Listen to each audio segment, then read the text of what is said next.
So, gentlemen, as I said, are you ready?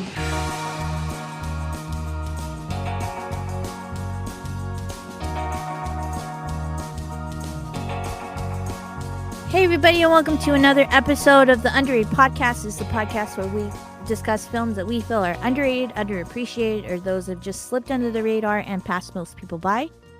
My name is Ariel Ortiz, and I also, of course, as always, is Alan Torres and Derek McDuff. How's it going? Hey everybody, how's it going? And we are the Undercast Company, if you don't know by now.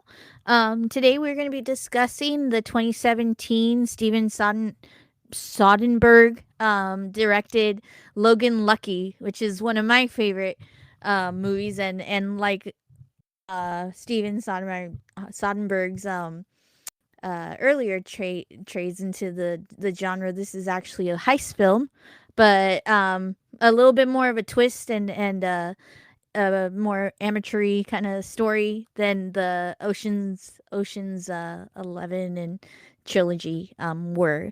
And this one's about two brothers who attempt to pull off a heist, like I said, during a NASCAR race in North Carolina, and it stars Channing Tatum and Adam Driver as the brothers of Logan themselves, and then as well as Jack Quaid and Sebastian Stan and Seth MacFarlane making little bit characters in that. And then also we have somewhat unrecognizable, at least his voice, of Daniel Craig as Joe Bang. So yeah. So and Hilary Swank. Oh yeah, and Hilary just Swank shows up coming in the last act of the movie. Yeah. So with that, let's discuss. This was my choice, so of course I fairly enjoyed it, but I want to get your guys' picks. Yeah, no, I love this movie. Like you mentioned, you know, it's a Steven Soderbergh heist movie, and obviously, like I've done Soderbergh movies on this podcast before. He is absolutely one of my favorite directors. It's really cool to see him get back into the heist movie game. He kind of like gives himself a little pat on the back when he's like makes a reference to his own movie when they say Ocean 7-Eleven. I thought that was pretty great. Oh damn! That's pretty great. That was like my favorite line. Yeah, but you know, it is kind of like that same kind of it's like a down and dirty, gritty version of the Ocean's films. You know, with the same kind of like big ensemble cast of thieves, kind of, you know, very colorful characters, and where the heist, you don't really know what's going on. They don't tell the audience what the heist is, and then they kind of reveal a bunch of things in a montage at the end, like, oh, this was actually happening the whole time. This whole thing that you thought happened over here, it actually was a diversion for this thing, and even some of the people in the heist aren't aware of the heist, so he kind of relies on some of his old tricks, which are obviously very effective. He is great at making these kinds of films, just all films. It's a bummer that this one did not do very well at the box office, because it was a movie that he came out of retirement to do. And you can tell he had a lot of fun with it. And besides being a heist movie, it's also kind of a prison break movie, which is fun because they have this whole thing where they are breaking in and out of the prison while the heist is going on. So it's just another added layer of things that are going on in this movie that I thought was really cool, where they have you know, all the prisoners in on it too, and they're like them, and it was something that was really real for me, and I think you guys might be able to relate to a little when they're like asking for like the next George R.R. Martin book, and they're like, it hasn't been written. It was supposed to deliver 2 years ago. He knows the ending. The shows have surpassed the books. I thought it was like, so that was just too specifically relatable. But yeah, I absolutely like love this movie. Soderbergh, like I said, is one of my favorite directors. And I also like how there are kind of like randomly, it feels like there's a couple other characters who would be main characters in other movies in this. Like you mentioned the Sebastian Stan, because it just like he just kind of has that like a side where he just kind of like is directly speaking to the audience, you know, whereas that never really happens. Like nobody else has any what do they call it? I'm just sorry. Oh my gosh, it just went out of my Well, I head. The think it was word where. because it was part of a newscast. So he's like talking to an interviewer. Okay, So but yeah, then yeah. then he's kind of just showing like his real Huh. life, and I was like, okay, that's it. And then Hilary Swank, like she seems like she's like would be like the main character catching these like. There was another movie that was happening where it's like, oh, she's catching these thieves. I really loved all that stuff. It's just such a fun heist movie, and I love heist films, and especially when they're fun heist movies like this that you can just kind of like put on and have a great time, where they are kind of complex and sometimes not everything makes exact sense in Steven Soderbergh heist movies, but it's always a really great time. Yeah. And I was looking at Steven Spielberg like movies, and like I was so surprised that they're not like bad, but they're not as high. Like even the original Ocean's 11 that he did, to me is I consider is very much a classic. Oh, it's all time It's great like for me. Yeah. yeah, it's like I think it's like a 7.8 in IMDb. And I was like, really? I Like wonder if it's it's out such of a Letterboxd. You know what though, Ariel? I'll give you this. IMDb, a lot of Mhm. movies, even that are like Academy Award winning or just high percentage on Rotten Tomatoes, they always get in the sevens. Like I don't think I've ever seen a movie higher than an 8 on IMDb. Yeah, IMDb is so pretentious, honestly. Like, I kind of Mhm. get. Although, okay, I'm looking at Letterboxd. It's got a 3.8 on Letterboxd, which is pretty low. I feel like that's kind of because ridiculous. Letterbox goes up to 5, right? Stars? Yeah, Yeah, yeah. 5 stars. Yeah. Like, but it's like above a 4 is pretty good on Letterboxd. But like, Mhm. wow, that's. Not, I mean, he like puts out. He's got an interesting relationship with Hollywood because he just puts out so many films. Like he's one of those guys who just can never stop working. He's like kind of the opposite of one of the guys like Nolan or something or PTA who puts out a movie every 5 to 10 years or whatever. He puts out like 2 or 3 movies every year, and now that like streaming is hitting so much, it's like ramped it up even more because he's like, oh, I don't have to worry about distribution. I can just like put a movie out on like HBO Max and then put another one out on Netflix in 6 months. Like he just had that movie Kimmy, which I think is like Hitchcock for the modern age. Yeah.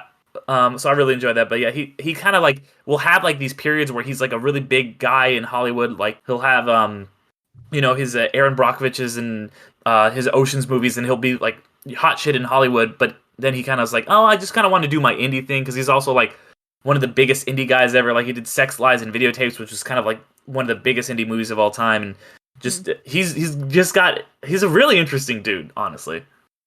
Yeah, and I mean most recently, like making one of the most relevant movies to our time now with doing Contagion and stuff like that. So yeah, seriously. Was Contagion the one with? Did it also have Daniel Craig and? No, it was No. It was literally COVID. It was it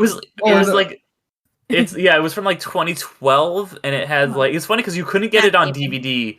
It's like all the Soderbergh movies. It has a huge, great cast, but like it was like you couldn't get it on DVD in like 2019, and then all of a sudden it'd be like every other podcast covered it in like March 2020, and it was like huge. I could have did it have Nicole Kidman? I feel like I saw it, but it's been a while. Paltrow. I love that movie. It's a like fucking great movie. The other version of like the people that you're saying. So yeah, it's like Matt. Oh my god! You know what I'm thinking? I'm thinking Paltrow. of the Invasion of the Body Snatchers movie that came out like 10 years ago. Oh, It wasn't called. Movie. Yeah, it wasn't called Invasion of the Body Snatchers. It was just called something else. But okay, I always get those two. But anyway, back to Logan Lucky. Yeah. So Alan, what were your initial thoughts? I dug it. I went in blind. I had no idea. I thought it was a sports movie again because I saw the poster and I saw the little bit. It is a little bit. Very slight. Yeah. So I thought, oh, is it like a NASCAR movie? So I went in and like I was like, okay, and then they're like, oh, Channing Tatum's character, he was gonna be a football star, and I was like, football?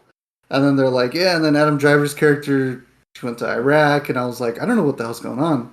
And then if you don't know anything about this movie, you are a little confused because I was just kind of like, oh, what's happening? And I was like, is it just like a down on your luck kind of comedy? And then when he's like, boom, we're gonna do a heist, I was like, oh shit, all right, it's a heist movie, cool. So I dug it, and then I kind of looked it up after I watched it. And yeah, like you guys said, it was Steven Soderbergh, and I saw that he did the Ocean's movies. So I was like, makes sense. And I didn't even catch the Ocean 7-Eleven like self Yeah. little pat on the back, which I thought was really funny. That was like my favorite line of the movie. Like it had me cracking up. But I felt like it was like strangely like a cute heist movie. I don't know how to explain, but like I was expecting like you know you look at Daniel Craig and like you know you see Petit Huey with that other asshole brother. So like I saw them and I was like, oh, is it gonna be like a gritty fucking heist movie? And I was like, oh no, it's just pretty chill. Like I was expecting like crazy action or something all of a sudden, but I was like, no, it's pretty chill. But yeah, easily, you know, Daniel Craig steals the show. I knew he was in it, and that's all I knew. Like I just remember he was gonna have like a southern accent, and it was a lot of fun. Like like now me looking back at it, I was like, it's pretty cool. Like it's a cute little like heist movie. You know, the characters are likable, except for the two asshole brothers, the Bang Bros, yeah. that just fucking dawned on me. Oh my god. That's how you know how exhausted I am. A porn reference went right over my head. That's hilarious. As soon as I said it, I was like, "Oh, got it." Honestly, I didn't until you said the words right now. I never even thought of that. So Yeah. Well, I'm glad you guys liked it. For me, yeah, like I mean, I chose this movie, and like you said, like definitely has the essence of Ocean's 11, but it's a lot more enjoyable and relatable because they are just like everyday men, everyday people. Just like trying. They get screwed over and stuff like that. Like Channing Tatum's character, the reason why he does this is because they fire him because he just has a limp and like that whole the whole pre-existing conditions and stuff like that kind of like clause. But yeah, so it just makes it more like these are more quirky characters than Ocean's 11. And like Ocean's 11, like they're supposed to be master I don't know. There's thieves. some pretty quirky guys in Ocean's 11. I would just Yeah, want to that's put that out true. there. That's true, but they're still like they're supposed to be like um specialists in their craft, like in their like master thieves or like or master like um in each of their ways. And like and then this comes like kind of like the antithesis of those, like Jack Quaid's like, we heard like they ask him like, we heard computers. He's like, yes, I went to computer technical classes and stuff like that. And I then know he's all the like, so Twitters. yeah, Facebook. I know all the Shit at Facebook. me, I know dog. all the Twitter. Yeah, and then yeah, just the it's just like it's Daniel Craig. And I like in recent years, like we've been seeing this, especially with like with Knives Out, and then yeah, with this movie, like he just is such a great character actor when he's given the chance. Like like he's synonymous with James Bond now, but he's just come out with such these like iconic characters with Joe Bang, and then his character in Knives Out. And I'm really Benoit enjoying that we're Blanc. getting, yeah, I'm really enjoying that we are getting to see more of that now, and then now hopefully we'll get to see even more. Yeah, and so like it's just so it's like vaudeville. It's essentially like the Three Stooges, but it's in this heist movie, and just I love the reveal. I love the reveal of how, because even the first time when I watched it as a viewer, I'm like, how can you just give away the money like that? You're like Yeah, I on the was side of like pissed. everybody, because you're like, okay, I like, so you're like, oh, he sees his daughter, he doesn't want to put that in jeopardy, he's just gonna like return the money and stuff like that. And then classic like Steven Soderheim or Soderbergh, I keep saying Soderheim, I'm sorry. Soderbergh. Soderbergh. Soderbergh, Steven Soderbergh's way, he does this like really awesome reveal, and and then Channing Tatum like delivers one of my favorite lines from this movie of like when Adam Driver's like, these are the people that we're gonna trust our lives with. And then he just says, like Stone Cold is like, they'll know what we want them to know. And it just gets me every time, just his delivery of it. And like, that's why like everybody does such a great job in this movie. And like even the girl that plays their sister, like Mhm. how she's just like is very like she knows a lot about cars, and so she's like this getaway driver to them. And like I love how she just like puts like, even though the guy was an okay guy, but I love how she puts essentially the Channing Tatum's ex's husband in his place when it comes to cars and stuff. And like when he's trying to like tell her, oh, that Nova that you have is, you know, junk and stuff like that, and she's like, no, it's not. You're like, you can't even drive a stick and stuff. And they used him to manipulate to get the good cars that they could use for the heist. That was so great. Yeah, yeah. Oh, The- I didn't get that.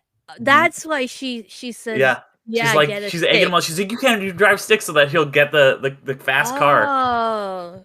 Yeah. Because I thought she made the choice to steal the car there at the, like, because she just like has had it and stuff, like, and so I thought she made the choice to get to use the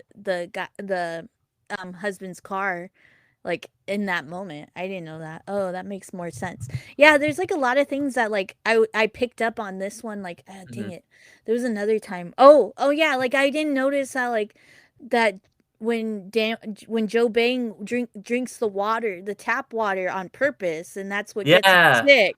And because they mentioned earlier, like, oh, you know, there's a water shortage and stuff like that. And speaking of which, yeah, like Seth MacFarlane's character just like he plays what Seth MacFarlane is good at, is like an asshole. So that was fun. Like an asshole caricature. Yeah. Asshole caricature, Yeah. yeah. And You then gotta drink and this energy drink. yeah, and then yeah, speaking of like Sebastian, I've been on a Sebastian Stan kick. I just watched Fresh, and then now I'm watching Pam and Tommy, and so yeah, to come in and watch this too, and it's just his character, like you said, like he's not given much screen time, but just already there's like a story behind it, and like his Mhm. whole like, oh, my OS, I take care of my OS, like my Yeah. operating system, and then like my OS, it's crashing, and he just, it's just like, what is this? It's like everything is like a caricature, you know, and that's definitely like a caricature of like those like athletes that you see of like Mhm. they you know they They take are on themselves these very, very plans. seriously. Yeah, Yeah. yeah, exactly. And so yeah, like even that, like like you said, like it's just a Steven Soderbergh movie, just like this awesome ensemble. And then yeah, the ending, like it's very much like very good, like an indie ending, because you're like, are they gonna still get away with this or not? Because Yeah. like um Hilary Swank's character has like this vendetta now, and then there's also the curse, like, you know, with the Logan curse, and like, oh, is this the Logan curse happening and stuff? So yeah. Yeah, and I think you hit on something really interesting, Ariel, kind of talking about, how they are these kind of like average Joes they're very simple, but they're still very smart, and how they're going up against, this kind of big corporation and stuff. And there's a lot of Soderbergh movies, there's kind of like all this anti-corporate stuff in it, and it's something that's prevalent in just kind of they go up against these big, in Ocean's 11 and 13, they go up against these big casinos, and this one they're going up against NASCAR and like kind of just Coca-Cola, and just like they're like, and they kind of like oh, Coca-Cola's American, but they're kind of Soderbergh's kind of like wink wink nod nod, like we know what we're doing here. And how I think the plot with Sebastian Stan is like all that is kind of superfluous to the movie. It doesn't need to be there. Like if you take it out, you don't really lose anything plot wise. It still works, but it really adds something to the movie, because it adds all these themes about just kind of like, okay, these are the people we're going against. This is the kind of jerk that we're facing, and because it's kind of like a separate little storyline that doesn't really interact with much. And I think you could probably say the same thing about Hilary Swank chasing them at the end, but they're these little things that add a lot of context to the movie, and I think that's one thing Soderbergh is so smart about. Mm-hmm. Yeah, I feel like it was like I feel like this could have been like a show. Like it could have been like a 6-episode show. And I feel like what he did really well was that he was like I know what you mean. Like there's all these little story arcs. They don't really pertain to much, but like they're just necessary for that moment. Like moments are introduced or characters are introduced just so like all the all the cables connect. Everything works like kind of thing. Like every little piece works in a certain way where it's like I don't know. It kind of made me think of like an engine or something. Like you need so many parts. Some parts are really small, but they're still very like important no matter what to the whole actual car engine. Like yeah, you might have like all the good shit that makes it go fast or makes it powerful, but you also need the little stuff. So I feel like Sebastian Stan's character, Hilary Swank's character, like they weren't like a billion% necessary, but they make sense being in the movie. Mhm. Kind of thing. Like it's just those small little moving parts that you need to continue on, which I thought was kind of interesting. But I will say it is a bit of a double-edged sword because some of these things happen a little too fast. Like I won't lie, I didn't know they had a sister for a lot of the movie. Like that all that stuff, like the car stuff, happened so fast. Where like I looked away and then I was like, "Who's this chick?" And then not until the end, I was like, "Oh, that's their sister." Okay, but I don't know. It has like this thing of like it moves really fast, so you really need to like focus. And I feel like it's one of those movies that when you go back and rewatch it, you notice stuff more often, like Ariel was saying. But yeah, that's the only double-edged sword with having all those little like things. Is that some like there was times where I was like, "What the fuck's happening?" Like I was like, "Wait, what?" Yeah, it had to be Like kind of the ending. I was like, wait, so okay, who was doing? Okay, and then they went here, and wait, why did they? Oh, okay, because they were distracting them with the money, so that they would. Okay, so that no one would care that the money got recovered because they think they recovered because they were paying. There was credit cards. I was like a lot of things you had to kind of like add up very quickly. Mm-hmm. Yeah, I think that might be my only criticism of it is that it's definitely a rewatchable movie, but if you're not focusing right away, some things will just get out of hand, and you're like, "Oh, okay, well, all right." I hope they explain it again later, which they do. But I think it's because, like I said, I went in completely blank. I had no idea what it was about.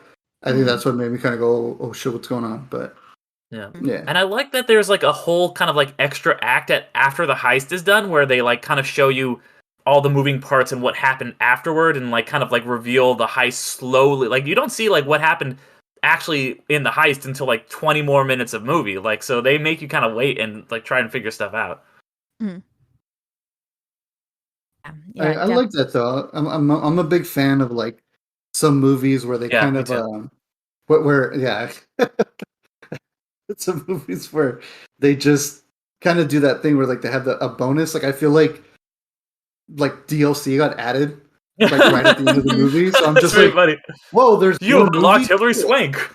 Yeah, like exactly. Like it's just like bonus, and that here's this whole story arc, and I'm like, oh, fucking sweet. Like I feel like I cheated. I feel like I robbed somebody like extra time, where I was like, oh, sweet, I got more movie. Fuck yeah. yeah, yeah. Yeah, and it just like the subtlety of these characters too. Like Adam Driver is very self conscious about his arm or his hand. I'm sorry, because it's cut from his lower. I have an arm. It's my hand that's missing. Yeah, his lower arm and then his hand.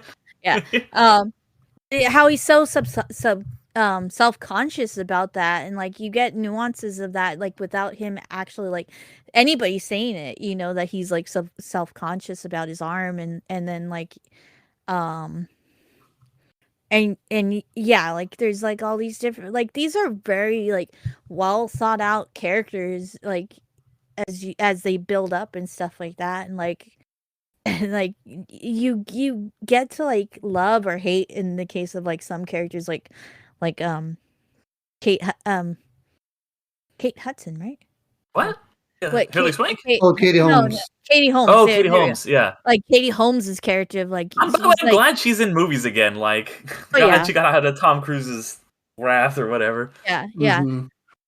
Yeah, no, like that, like of man, she's just like a bitch of a mom, but like or of a Legit, character ex. dude. But then like I think like she levels out at the end because like now she's like letting her daughter like like their daughter like not do the pageants and stuff like that, and like kind of like she could do what she wants, and like lets Channing Tatum's character go and like, oh, you could keep her as long as you want, it's okay.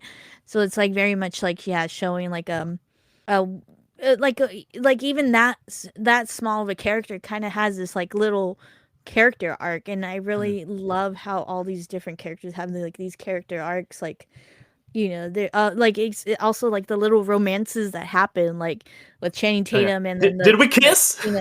yeah, and then Tina from Fantastic Beasts and Where to Find Them. But then Oh also shit! I was trying to figure out where I yeah, knew her.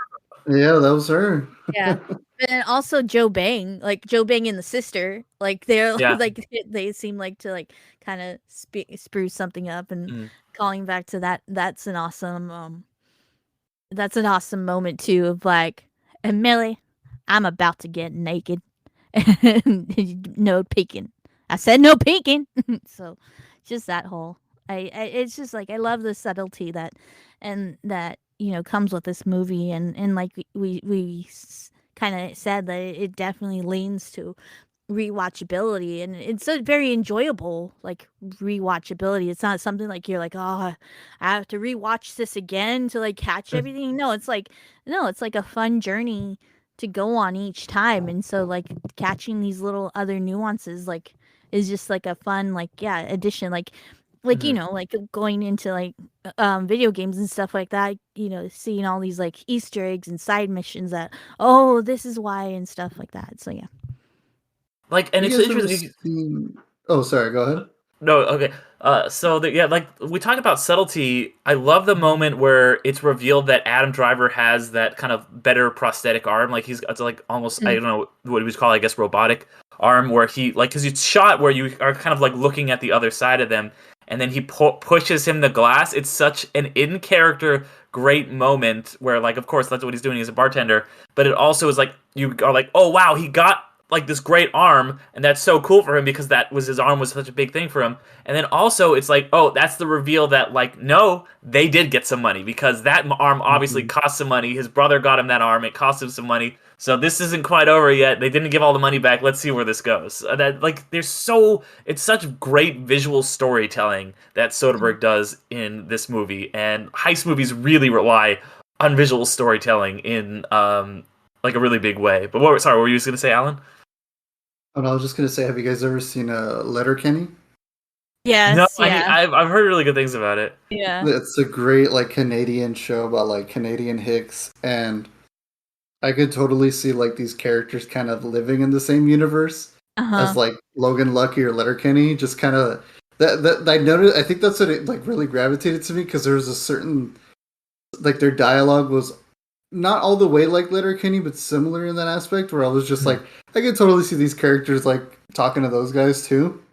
Yeah, definitely like one of the most memorable moments of like Kenny, just a little off topic, but from the first episode is like him like some hosers came out to the food stand the other day, and like that whole interaction with the jocks like, and stuff, that definitely is like like kind of like similar to how like the bar fight with Seth MacFarlane and his crew was kind of like Yeah. So you and your friends went to rob NASCAR the other day. Yeah. Oh man, definitely that's a show. If anybody's out there watching, the Logan Lucky's on Hulu and Letterkenny's on Hulu. So if you want a little but bundle, watch it with subtitles, because they do talk incredibly fast. yeah. Oh, there you go. Sometimes, they talk incredibly fast sometimes. Yeah. Yeah, but I had to watch it in subtitles because sometimes you miss stuff, especially the Shoresy scenes. Where they're like, "Fuck you, Shoresy! Fuck you, Jonesy!" and then they go off on the like little insults. It's great, man. Like I said, go on Hulu, watch the movie and Letterkenny. You're gonna have a good time. Nice. Yeah, but with that, do you guys have anything else? I have so there's an interesting weird piece of trivia about this movie that I kind of was thinking of. So randomly in 2017 there was like 6 movies where John Denver was like fairly important to the plot, or was at least an interesting plot point. And it's like like I was looking at like Denver's like IMDb. There hasn't been a single movie since 2017, and before that it was like 2002 that there hadn't been like, and most of them are Country Roads, Take Me Home. There's 6 movies that came out in 2017 that Kingsman, used The John Denver. Secret Circle. I was gonna came out in say we've 2017. covered 3 of them now on this podcast. Do you know what the other 2? Oh, so you got one, but do you know what the last one that we covered on this podcast from 2017 that uses John Denver as a plot point? Country Roads again? Mm-hmm. It's not Country Roads in that other one. There is a couple other 2017 ones that use Country Roads. Alien Covenant also uses Country Roads as a big plot point because they're like, what's that? Country Roads? Let's go to this planet. And Okja uses it, and then I think it's in that Wimpy Kid movie that came out that year, which I didn't see. But there's one other movie that we've covered that uses John Denver, but it's not Country Roads in 2017. It was another one of your picks, Ariel. Another one of my picks. Ooh, Yes. I have to think of it right now. I actually used it as the little opening clip. True. I don't know. Like looking at IMDb right now. I was gonna say there was this time, maybe it's like roughly 2017, 2018, where Country Roads was used very frequently. Like you said, in those movies. Also, Fallout 76. I think Fallout 76 came out in 2018, but I remember that fucking song was everywhere because it was used in the first trailer, and it really hyped up that game. But unfortunately, the game wasn't great, and it bombed. Free Fire. Yep, you got it, Ariel. Yeah, there you go. Yeah. I'm looking at IMDb. Yeah. What song was it? It was the song that they came in with the 2 guys. Whenever they turn on the car, it's playing John Denver. Oh, okay, yeah. And like, there's a part where it's just like it's trying to get the car, and he's like, "Come on, turn on the fuck on!" And it's just like John Denver's playing. So, okay. So a lot of John Denver randomly used as big plot points this year. I just thought that was interesting. Wanted to throw that out there. Mm-hmm. Yeah, it was frequently used. Like I said, I remember hearing it a good amount for like 2 years. Like just it was just this year, and then it vanished. It was gone. No, I'm saying like in a lot of media, like Country Roads. I remember like 2018 era was just always everywhere. Like I was like, damn, this song is like really popular all of a sudden. I just remember hearing it all, and like you said, it was used in a lot of those movies in 2017. That's why when you said like, oh, it was 2017, and then it stopped. I'm like, oh, so Kingsman, The Golden Circle was in 2017 then. Yep. Yeah. Well, with that, anything else that we want to add? Just that I would recommend this movie, of course. I would definitely recommend this movie. I love this movie. I will recommend pretty much even any Steven Soderbergh movie. So this one is definitely one that I would say go out and see it. Whether you're a fan of his indie films or if you're a fan of his kind of bigger blockbusters, it has good elements from each of them in it.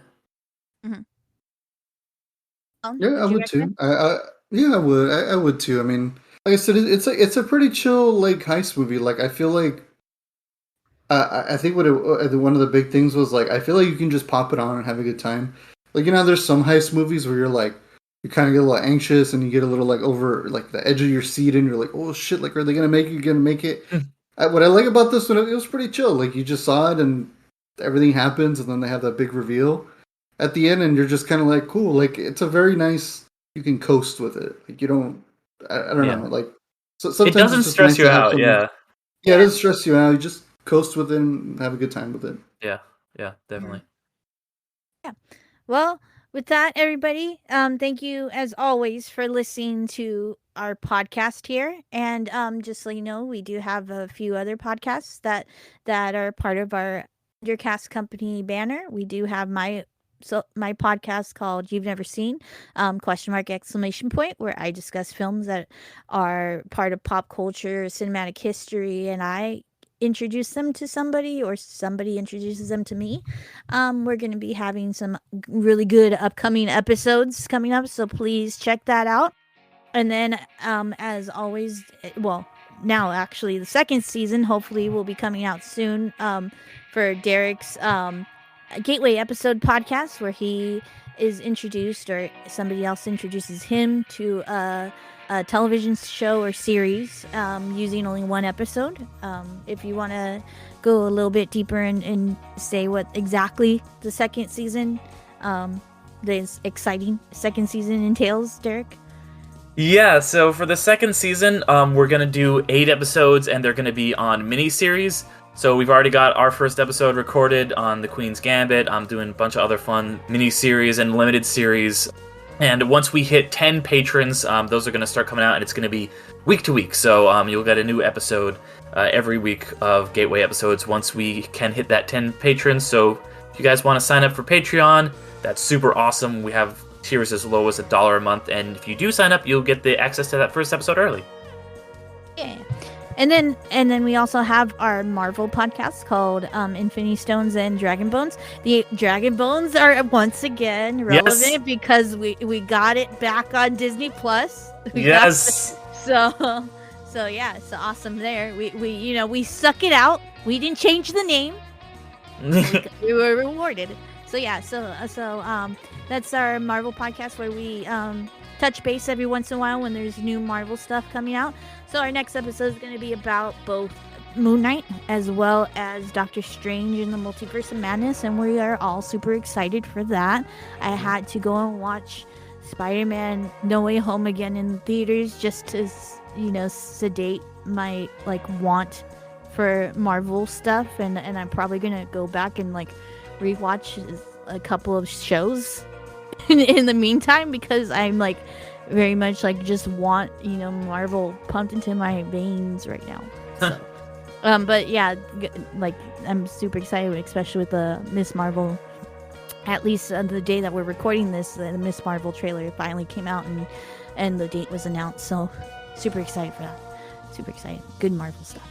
Yeah. Okay. Well, with that, thanks everybody as always for listening, and thanks for being amazing. I'll see you guys in another life. Thank you so much, everybody. Take it easy.